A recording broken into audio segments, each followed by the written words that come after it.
Bristol Community College, Mathematics with Dan Avedikian, Math 060, Topics in Developmental Mathematics, Section 2.4, Problem 16.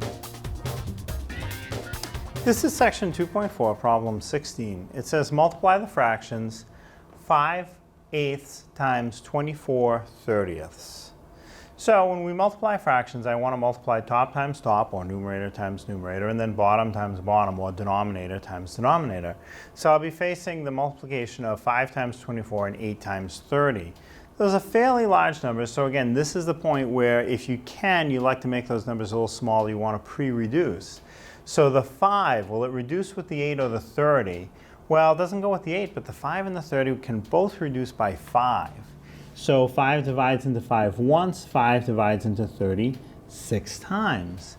And now, can the 24 reduce with either the 6 or the 8? It can reduce with both. So I will choose the larger value first. They both divide into 24 evenly. But I will do 8 goes into 8 once, and 8 goes into 24 3 times. And I could have done it in the other order and still come up with the same result. But at this point, I still have a 3 and a 6. Well, that will also reduce. 3 goes into 3 once, and 3 goes into 6 twice. So I'm just really left with 1/2. So all the numerators have canceled off. I'm just really left with 1 times 1.